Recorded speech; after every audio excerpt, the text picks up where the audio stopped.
After San Francisco, it's the turn of Hawaii, home waters for Robbie Nash, who in the meantime has taken the overall lead after the San Francisco World Cup.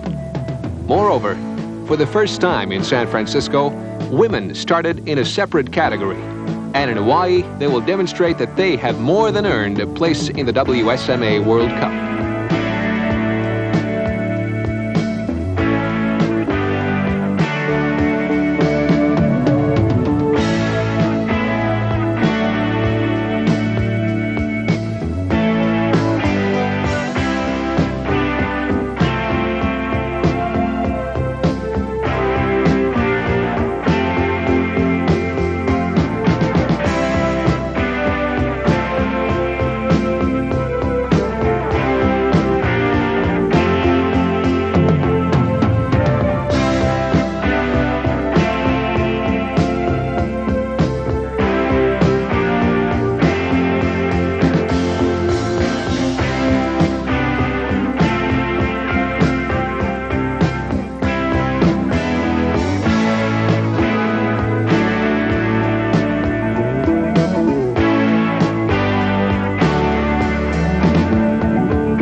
It was a fine demonstration which proved that performance and grace are a perfect combination.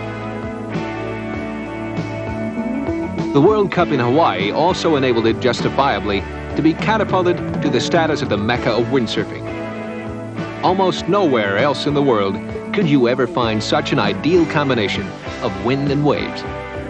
A combination that makes windsurfing so fascinating. A natural challenge for competitors and equipment alike.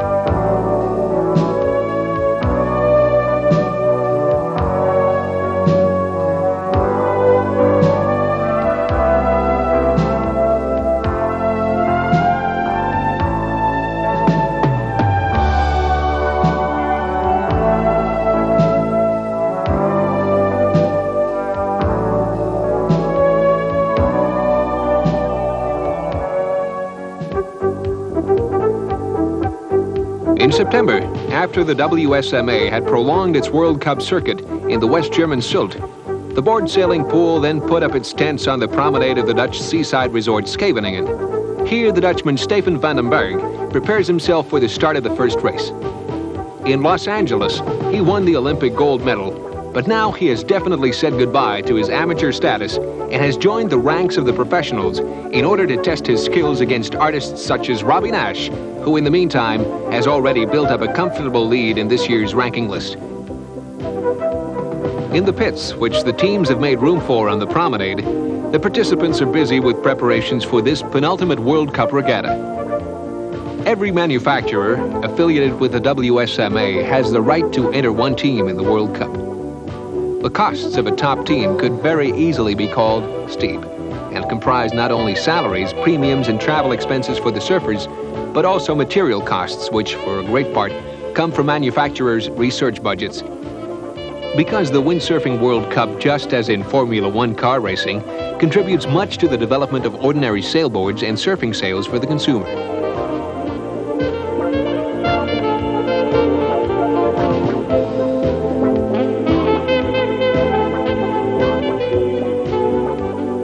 All special events are financed by sponsors who sometimes, as is the case here in Holland, put a complete service team on the water.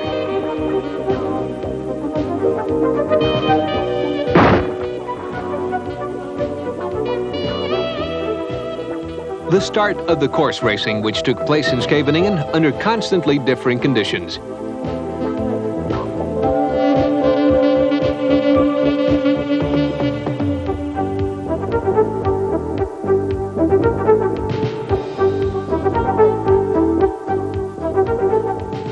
Nash was once again in a class of his own, But for Steven van den Berg and his fans, there was a pleasant surprise. Appearing for almost the first time as a professional in this category, Steven finished in third place. Partly due to the wind, which there was constantly enough of, the Scheveningen competition was a resounding success.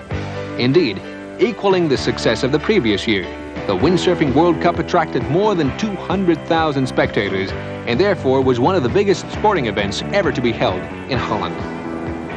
A truly spectacular happening was presented to the spectators, like here in the slalom.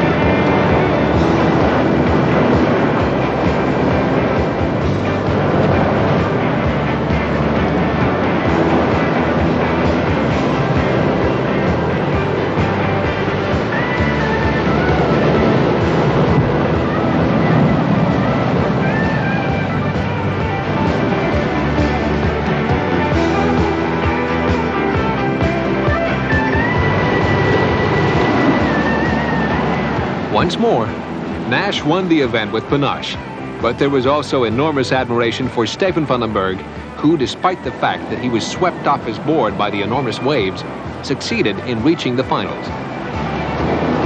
The finals in which for a long time Kort Larned held the lead, but which he finally had to relinquish to the professionalism of Nash. The women competitors also performed fantastically under these difficult conditions. The American Jenna de Rosnay won this stage, while the debutante Dutch girl Martina van Solingen came second. She was also delighted with her fine performance.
The last day, and still the wind held up. For the very first time during this season's World Cup regatta, all three disciplines can be completed. Today, it's the turn of the wave performance. Steven van den Berg is first to break the ice, so to speak, and despite the fact that he more than anyone has to get used to this World Cup discipline, he doesn't do badly at all. During the wave discipline, the jury are looking at the patterns made by the competitors in the surf. Windsurfing is staged in a knockout format, similar to that used for slalom, and is also sailed with small boards. Unlike the slalom and course racing, the winner is